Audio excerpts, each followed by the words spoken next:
If you're anything like me, you've maybe looked at your marathon plan and thought, well, why are these training paces so slow? Or why are there suddenly intervals in week 3? And why is everyone obsessed with doing long runs? And well, I think this anyways, where does strength training really fit in? And so today, Nikki and I are going to break this down for you, right? Because marathon training is not just about clocking in miles after miles after miles. It's about being progressive. It's about stacking different training days on each other, just being completely intentional and layering and layering and layering. And so, welcome back to the She Runs Strong podcast with myself, Shona Hendricks, and Nikki Friedman.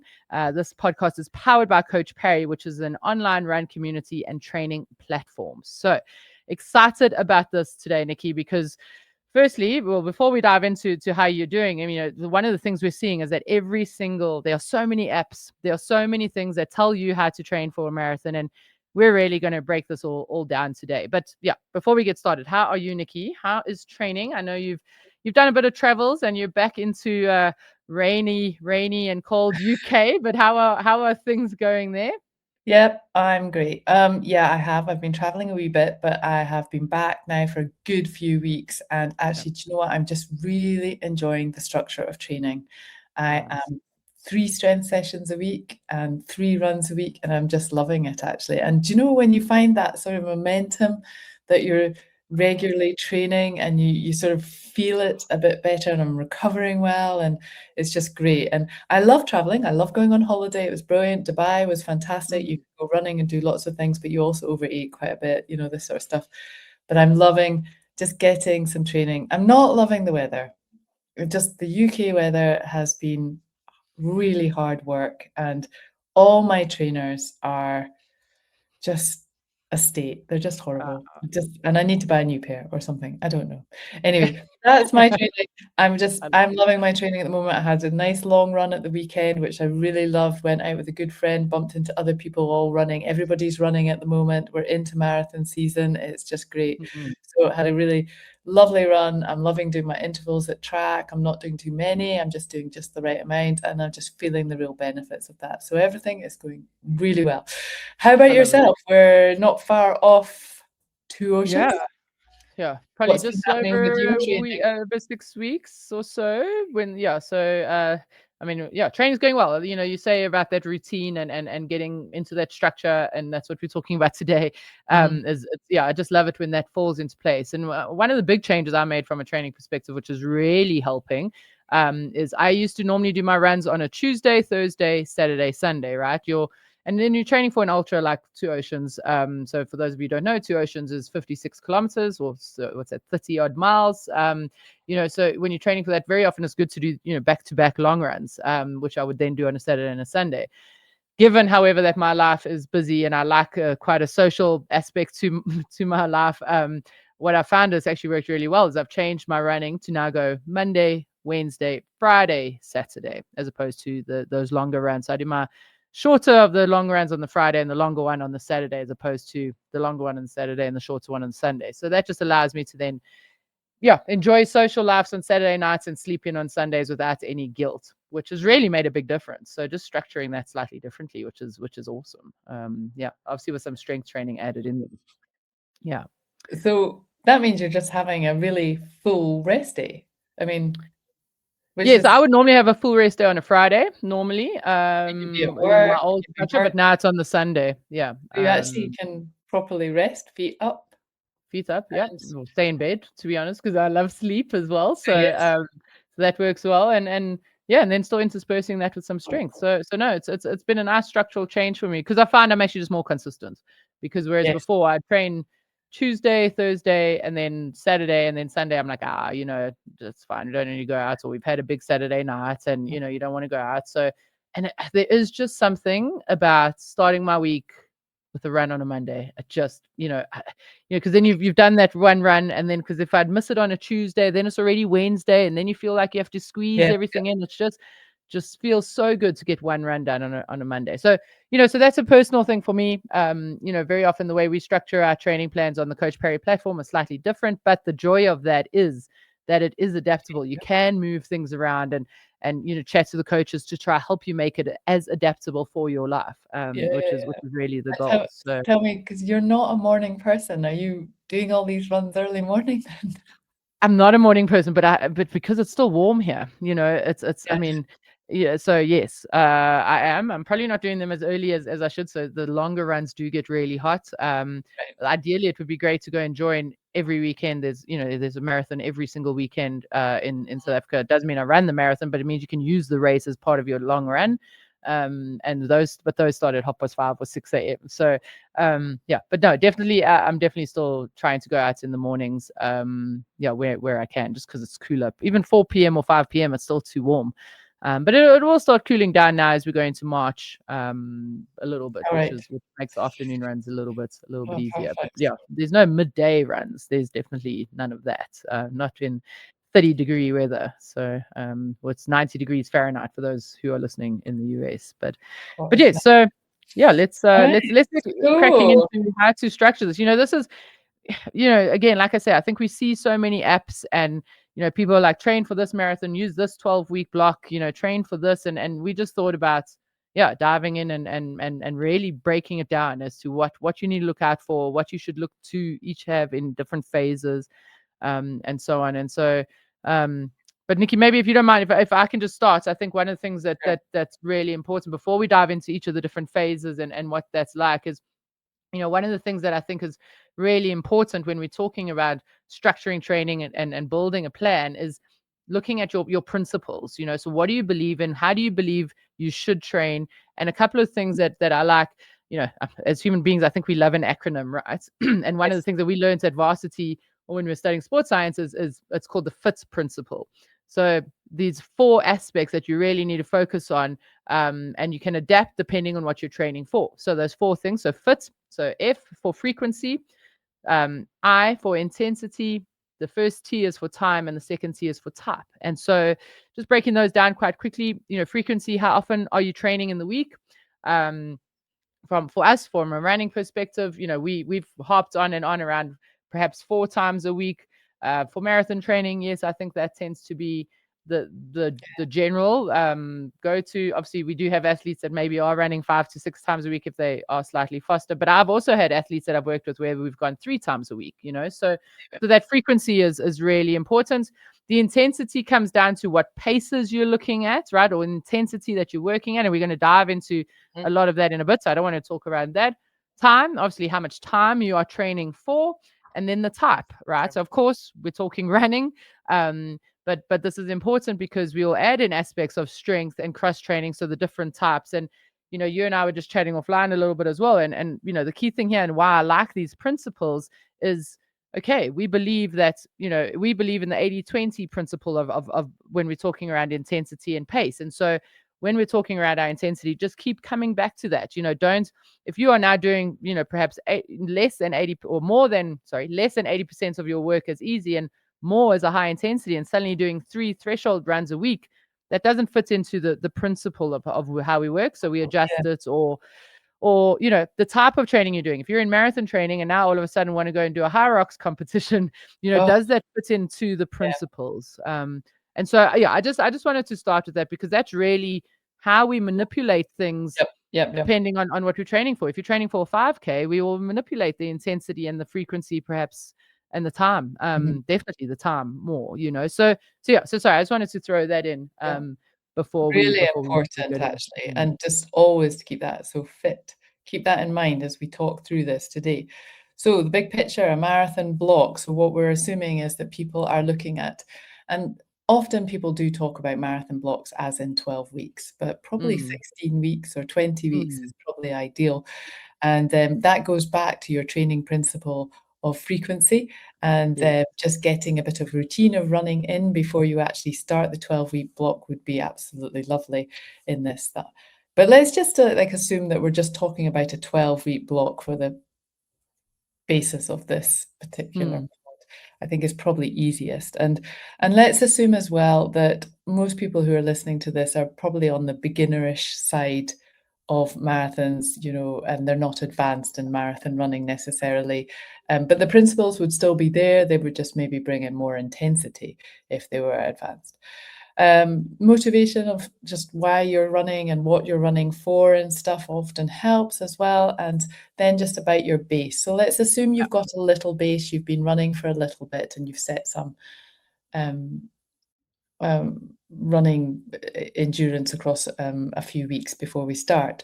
So if we take the first 4 weeks, and what we're going to do is often we break it down, or often it is broken down into 4 week blocks. Mm. So the first 4 weeks is often another bit of base laying or building a foundation. And it's a very common, people often compare this to building a house. So building the foundations, then building the house. And if you don't have the foundations, the house is going to be rocky. And it's back to your intensity. Mm. If you start doing intensity in those first 4 weeks quite a lot, then you're not building the correct foundations. You're kind of almost jumping a stage onto the house. So it's going to be a little bit shaky, and you might get some gains, you might get faster, but it's not going to be sustainable. Okay. And what we're looking to do is build you into a sustainable runner. So, Nikki, sorry, I just wanted, before we go into the intricacies of these first 4 weeks, I think it's just important, we're talking, and you mentioned this, we're talking a 12-week plan, and we, like you say, we very often break this into 4-week blocks, yes, which is, for the most part. But I think it's key. The reason, because a lot of people don't also realize, is that when we break it up into these blocks, you're not just training harder and harder and harder and harder and harder. We no, build it so that it's, perhaps 1, 2, 3 weeks of building, and then there's a deload or a recovery week. And again, people forget about those. I've spoken to so many people who just increase their mileage week on week on week on week for 12 yeah, weeks. And so definitely. that's why we also break this into blocks, because normally the last week of that block is a recovery or a deload week. And then on the Coach Perry platform, in particular with our Running Through Menopause training plans, we've actually changed that slightly to be a more of a 3-week block. So what we do there is that it's a 2-week build and a 1-week deload, just because if you are really struggling with symptoms and life just feels haywire, it just allows you that little bit extra recovery time. You'll end up doing the same volume, but it's just a little bit extra recovery time so that you can be a little bit more flexible. Because fatigue is often one of the biggest symptoms. Yeah, It just allows you to have a little bit extra recovery. And so I just think that those are good things to look out for. I'm not a fan of plans that go 5-week sort of blocks where they train for 4 and reduce for deload for 1 day. I have seen that, and I just think, as we're aging, I just think that that's just too much. And I don't know about you, but very often these recovery weeks come just just yeah, at the right just in time. time, You're just when you building, need them. building, and you're like, oh yeah, But no. I think I've told the story before where I was training a lad who was about 21, and I actually put him on one of these 2-week builds, 1-week deload, and he came in at 2:31 for a marathon. Excellent. So, Yeah. he didn't realize I was doing it, and it was very Mm, slight, but I think a lot of people can benefit from it. So, in definitely. that base phase, whether it's 1 to 4 weeks, whether it's 1 to 3, my focus as a coach, I would be looking for them to build a little bit of easy running volume. Okay, Mm, not too much on the intensity. What I'm looking for them is to build that nice routine across the week of some easy running volume. So getting a bit more volume endurance in there, aerobic capacity basically, and durability, and then making sure they're nice and structured with their strength training. So that's why we kind of call it base miles. And everything is easy. And I find with a lot of runners, when you come to this base phase, building the foundation, it's about training them into their easy pace. And we've spoken about this loads and loads and loads. But just learning to be right in tune with your easy pace, what properly is easy. Chances are you're running a little bit fast. So just bringing it back down to run nice and easy, maybe throwing in some walking breaks so you've got a bit more time on feet. So you can gradually increase that volume. And this just is just this is your cornerstone. This is the key. This is the bit that's to the really foundation. get right, because you will Mm, struggle later on if you haven't built this base phase. And if you've been running before the 12 weeks, then even better, because this base mm. phase will be bigger. The bigger the base phase, the more likely your chance of success, really. So, Yeah. um, Yeah, and I think just from a physiological perspective, it's important to note that when we are doing this base phase and these easy runs, I mean, the things that we are building there is your body's becoming so efficient at transporting, or becoming more efficient at transporting oxygen around the system into the cells. There's an increase in mitochondria, which that's where we get our energy We essentially love from. mitochondria. Yep. Yeah, we do love that. So there's an Powerhouses. increase in those. Our tendons and ligaments and muscles get more used to the load of running. And in the cells specifically, the cells become very efficient at getting rid of waste, right? So the quicker we can get rid of waste, the more efficient we are, the faster we will end up running. And so that's why this base phase is just so important, because we're allowing our bodies to become so much more efficient. And so, yeah, that's why so many people want to jump past this block or this phase Yeah. and go to the next one. But I always think, Patient. our head coach has a saying. So, if you, so it's got to do with being hungover, but it's funny because it can work in this situation as well. Like he would always say, hangovers, you're borrowing from tomorrow's happiness. You're using tomorrow's happiness today. And if you do that with these runs, if you start out and you're going too fast and you start adding in intensity, you're borrowing from tomorrow's fitness essentially, and perhaps even injury Yeah, ability. So definitely. um Yeah, I yeah. mean, I've put the comment here, long runs in this phase are easy, aerobic, and controlled, and there's no hero sessions. And that is the way you're layering bricks, patience, and you probably will find your easy pace gets a little bit faster Better, if you've done yes. it correctly. And then you move on to phase 2, which is often Before we do phase 2, let me just sorry, oh, before you let's wanna go just for mention strength training. from a strength, but yeah, you see, I know Nikki knows, Gotta get the he knows, strength training in, of everyone course. else will know. Sorry, I They're just probably like, "Why isn't glanced over Shirley strength posting about training. strength?" Yeah, exactly.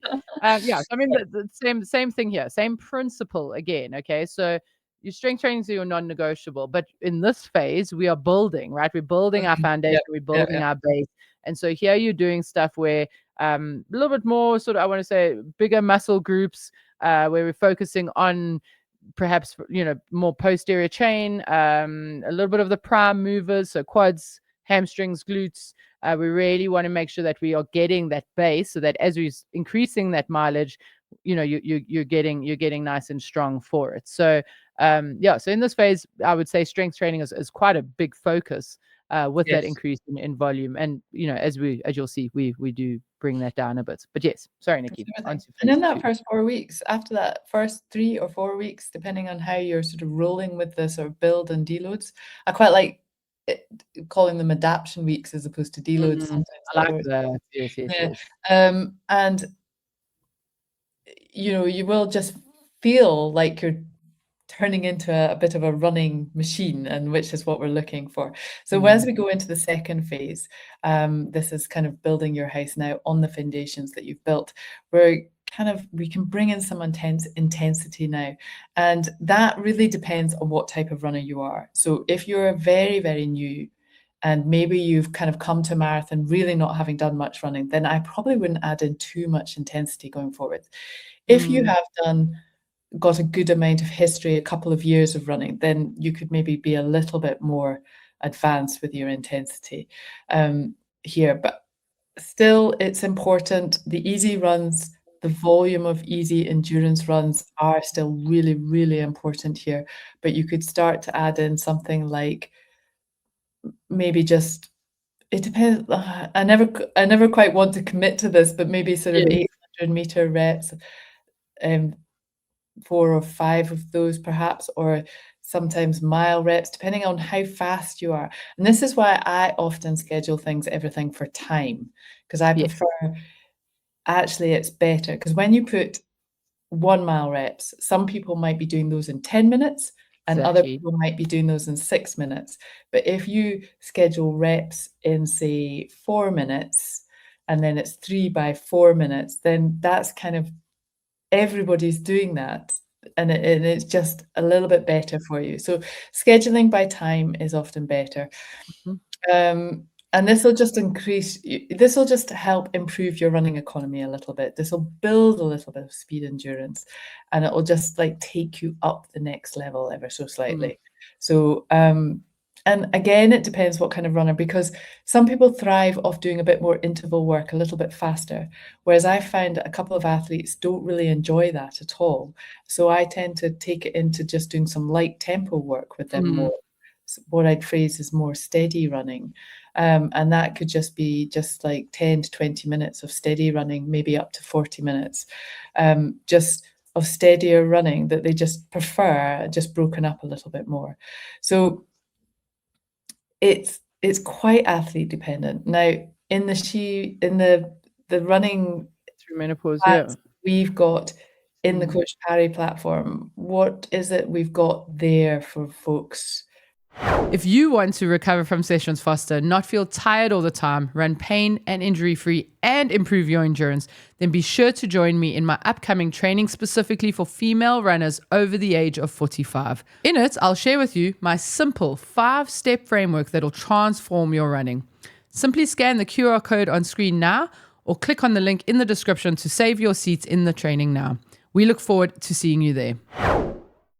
How do you deal with Yeah, that? pretty much exactly what you've said. They vary in terms of how much or what type of intensity work we're putting in.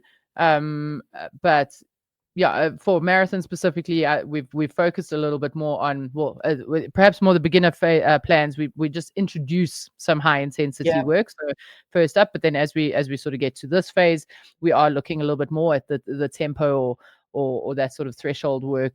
So Yeah, sort of maybe more longer reps. longer. Yeah, exactly, because we're wanting to build that longer speed endurance aspect, if I could maybe call it that for lack of a better word.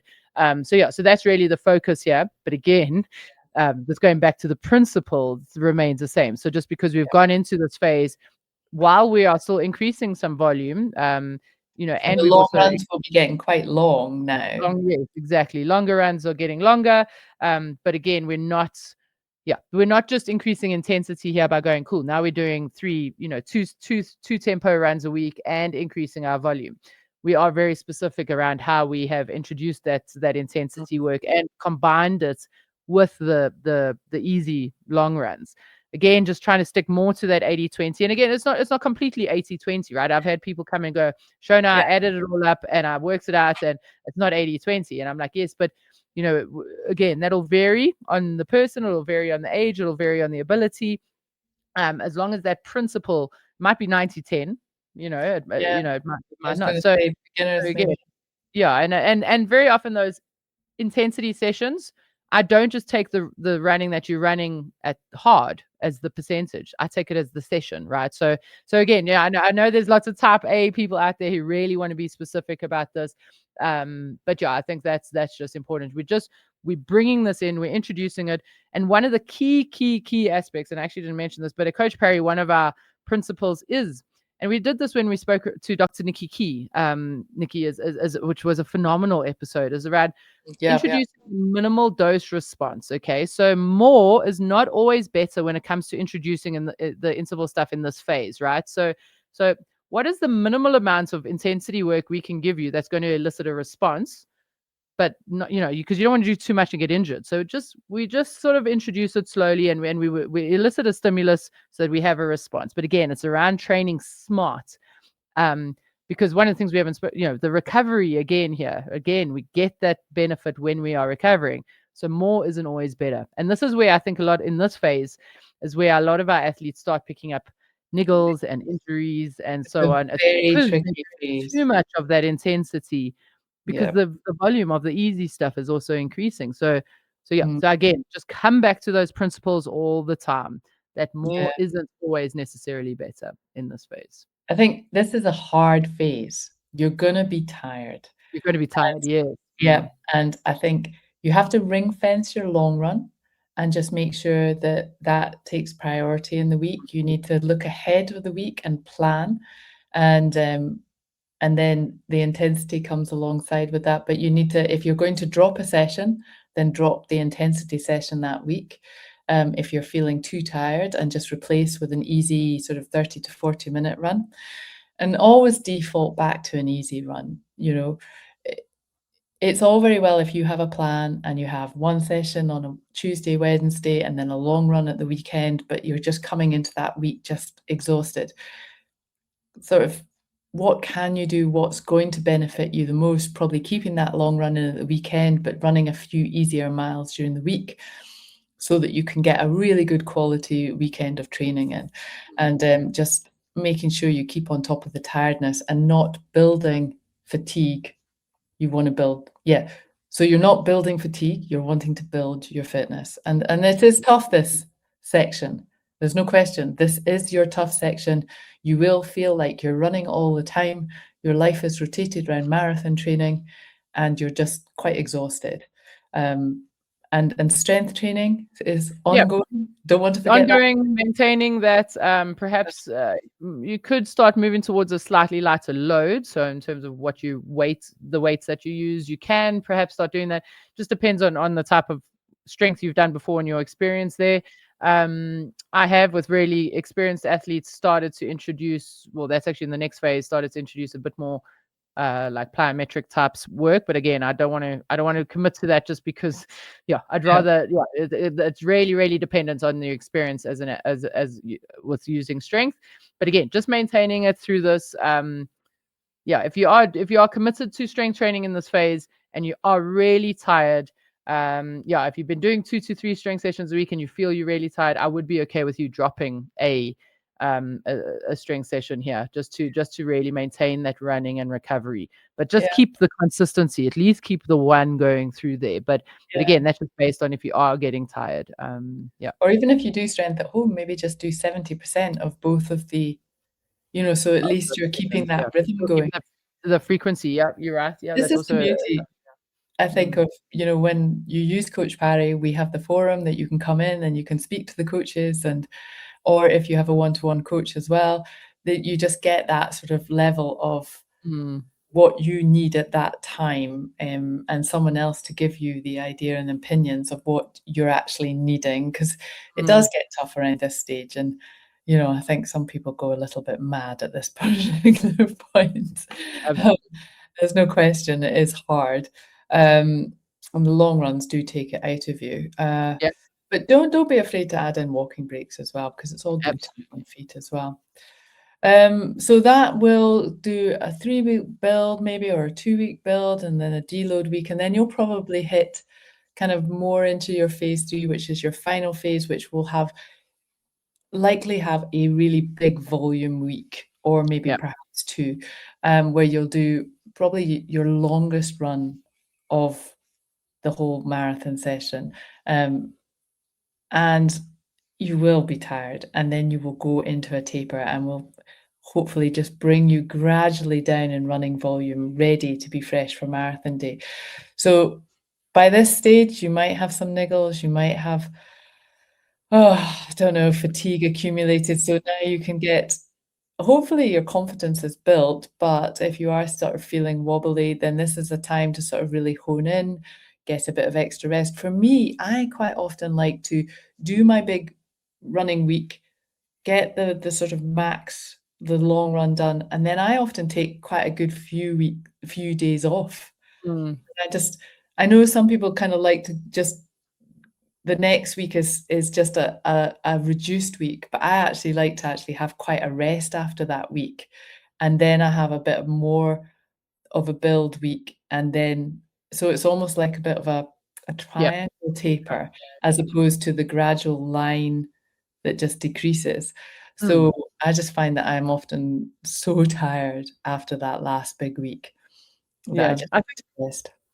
think the key thing about this big week, and it's something that really I get this question all the time, is that not everything is riding on this big week. Okay, so many people are worried about their last long run and how many miles should it be, and should it be 20 miles, should it be 35 Ks? What are we doing for this big last long run? And if we have a bad run, what does that mean? And I Mm, think the important part about this week, of course, yes, we are building up to this, but if you've done the first 8 weeks well, and you've yeah, done the building blocks and you put block on top of block on top of block, there's build your less house. emphasis on, exactly, going back to building that house. And there's less emphasis on that last long run. I mean, for both London and Chicago. Was London? Anyways, I think it was definitely for Chicago.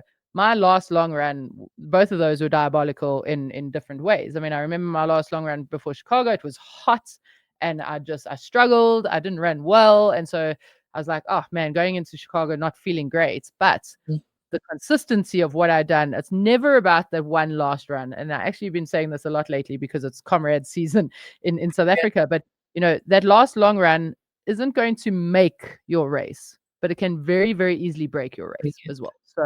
So it's really important to have the emphasis on that, and it's not just around that one run. Okay, it's the Yeah. 8 weeks of consistency before No, that. you're absolutely correct. I had a girl down on track yesterday who's doing Tokyo Marathon, and I don't structure her plan, but she's done, I think, something like 3 or 4 back-to-back 20-milers. And she hobbled onto track yesterday and she didn't look great. And she went home actually in the end because she didn't feel great. And she said, I've just got a 16-miler to do this weekend. And this is on her taper. And I sort of said to her, and this is the key. And what you've just been saying is that all the fitness is now built. That 16-miler will not make any difference. In fact, it will likely, she was clearly struggling with stuff. And I was like, you have built your fitness now. This is all done for you. All you can do now is, well, basically, mess it up, is the Yes. polite way of saying it. So please don't do your 16-miler this weekend. And I think that's it. And you have to know, because I think runners get so set. We're so type A. We see red. We've got to do it. It's in the plan. I have to do it. But actually, you've got to know, you've got to listen to your body and know when not to. So even if it is in the plan, maybe get a second opinion, maybe talk to somebody, come on the forum, talk to someone, and don't do it if it's going to break your body. And that's the thing, it's knowing where you are and how you are. What we haven't touched on actually through this as well is just a bit of monitoring as you go as well. So we quite like to add in 5K time trials just to sort of monitor progress, see how you're going, work out paces for you and stuff like that. And I think I'm not a big fan of adding in half marathons during a marathon training cycle, but I do like 5Ks. And now with park runs, if you've got local park runs to you, they're great. Don't mind a 10K as well. You can recover quite well from those. But certainly doing a couple of 5K time trials is really good to see how you're going, give you a bit of mentally getting in a race mindset is also quite good too. Yeah, so we would normally structure those in and around, just for everyone listening, just for reference, we put those in the recovery or adaptation weeks as well. So those would probably be at the end of each phase. It's just a nice way to, because also what I find, Nikki, is what people do otherwise is if we don't add those time trials in, because that's how we monitor your performance. That's how we monitor whether or not the plan's working for you. What people do if they don't do those time trials is they try and measure their performance and how they're improving in their long runs. So they try and go faster and faster in their long runs to say, yes, I'm improving. And that's not the goal, right? So if we say, cool, you went 20 seconds faster in your time trial compared to the last block, awesome. Then you just have the peace of mind knowing, okay, my long run, I can just still keep easy. You don't try and test yourself in those. So yeah, thanks for bringing those up. Because I think that's that is the main mistake of new runners to marathon builds, is that long run of running it at marathon pace. Please don't. Yeah, exactly. Test Yeah, yourself we can touch on the role of the easy runs now in a bit. So I think let's do the taper, and then we can go into why, the focus on the pacing in those runs. And I mean, the taper and really this phase. So not just the taper, but Nikki, I think it's really important in this phase. I mean, our head coach Lindsay always says, if there's something wrong in this point, like if in doubt, leave it out. So if you go, should I go run today? My knee is sore. This is the phase where you're like, no, this is actually, leave it out. The training's done, and we really just need to sharpen now. And I think people are scared of the word taper because they think that means we're not going to do anything. It's not. It's about just sharpening yourself. And very often I get athletes who say they start feeling quite heavy and they struggle with the taper. And one of the things that I've done that's worked really well, so just going back to those fit principles, I keep the frequency of what they've been. So if they've been running 4 times a week, I keep it at 4 times a week, but we've obviously massively reducing the volume. If they've been, in this phase, obviously we're not doing any strength training anymore. I would say your last strength session should be 10 days before your race. So just that's important. So for these people who struggle with that heavy feeling, obviously they're not doing strength. What I would then say is normally if you're doing strength twice a week, then do a mobility session. Very often it's that frequency that they struggle with, that we've Yep, yep, taken that away. And that's quite a nice thing to do if you are feeling quite flat and heavy in your taper, because everyone reacts differently to taper. Some people feel yep. quite sprightly and other people do feel heavy. And so yeah, I would just keep the frequency the same, but then you adapt with the intensity and the time that you and Yeah. the type of exercise that you're doing. Well, some Yeah. people make me laugh in the taper because they feel a bit sprightly, and then they decide that they're going to spring clean their house or sand Yes. their floors or something like that, and you're like, "No." No, that's right. That's work. Keep the sprightliness for the race. Yeah, and it's Yeah. really funny. But yeah, taper is very important, and I think it depends on the athlete as to just how long that taper is, but a good couple of weeks Yeah. is good. Yeah. Good. Yeah, and then I think your point is so key. I mean, that's the big mistake, around long runs. That's the biggest mistake, in particular beginner runners are making, is that they feel that they need to do those long runs at marathon pace, or that they need to do them harder, um, than just to get better. And really, that's not how the principle works. I mean, Nikki, yeah, I mean, from your side, maybe if you let me say what we do from the running through menopause aspect. We want you to keep those long runs easy. I spoke around the physiological adaptation that happens in those runs, because if you do those runs easy enough, it allows you to recover in time to then do the hard runs harder. Okay. And so you will probably, if you're on the She Run Strong or the Running Through Menopause training plans, you'll probably feel like we're constantly pulling you back in Yeah, your long and easy runs. But there's a reason for that. It's so that you can have the capacity to do your harder runs harder. So as you're getting into that second phase where we're increasing the volume and adding the intensity, we can really just make sure you're recovering enough. yeah. And that was But yeah. certainly a common question in the forum quite a lot. It's like, Mm, why can't I do some marathon paced miles in my long run? But I think what you just have to remember that it's not that those one runs, those long runs aren't the key. Well, they yeah. are key, Mm, but the next week is also key. And you need to go into that week not having a huge amount of fatigue, but being ready to train again. So I always like easy runs to be long, the long runs to be easy. And mm, I think that's just really important. If you're going to add some marathon pace miles, then perhaps add them the day before and keep it quite a reduced session. And I think that's whether you're ready for it or not, because your mm, body will always give you more on marathon day because of race nerves and stuff. But I think it's just uh, it just blows my mind actually a lot of the time how even the youngsters and they're doing their long runs. I think the difference as well is those who are running maybe marathons in 2.5 hours or the elites that you see in 2 mm, hours 15, 2 hours 10. Well, for mm, them, their long runs are like 90 minutes or something. mm. So they can add in a 30-minute portion of Yes. marathon. It's quite different, or 3 by 10K, because frankly, 10K for them is kind of 30 minutes. I'm still not a big fan of that. It's a huge session. Yes. Um, but if you are adding in 3 by 10 and you're taking 3.5 to 4 hours to run your easy run at the weekend, then 3 by 10 becomes like a massive effort, Yep.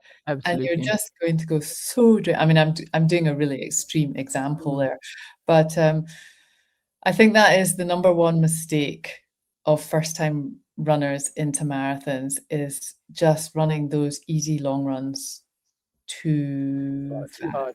Yeah. too Yeah. fast.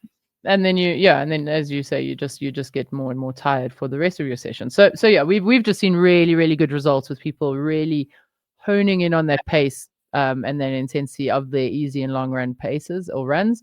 Because then they do just get to do the tempo and the intervals.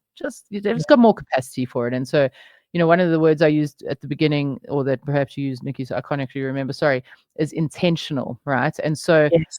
for me, the biggest thing with marathon training is doing things with intention. So why are we running our long runs? Well, we're doing it for, from a physiological perspective, for the body to become more efficient. And well, why are we doing our faster runs? Well, we're doing those to really hone in on that side of physiology, but not just doing things for the sake of doing them, and not just doing them because everyone on Strava is doing them, and really not just doing them because we think that more is better, because Yeah. that is not the case. So yeah, I think if you have a training plan, or if you and really the goal for this episode for me was that if people are listening to this, they can analyze or critically be critical, whenever they get a training plan and go, okay, well, why this? Why am I doing a tempo session on the Tuesday and then hills on the Saturday and a 3-hour long run on the Sunday? That's Good so, marathon miles. yeah, That yeah. sounds like So, an app that's very popular yeah, at the moment. there's a lot of that at the moment. Although, yeah, Yes. so then we go run 20 kilometers at marathon pace. Why are we doing these things? And if we understand the physiology, we will then understand why we need to do certain aspects. And so, yeah, so that's the key aspect that I wanted everyone to get out of today's episode. And of Cool. course, there's always nuance, which is what we've mentioned here. So we said depends a lot, haven't we, today? And I think that is really key. Don't listen to social media. Listen to your body and, trust the process. And if you have a plan that's made for you, trust that process, that is the correct plan for you. Listen to your body and don't be swayed by Yeah. somebody else on Strava, Instagram, and think, I need to do that because, well, they're on a different plan, their body's different, their background's different, and what you're seeing is just a little tip of what they're doing, really. So, Exactly. yeah.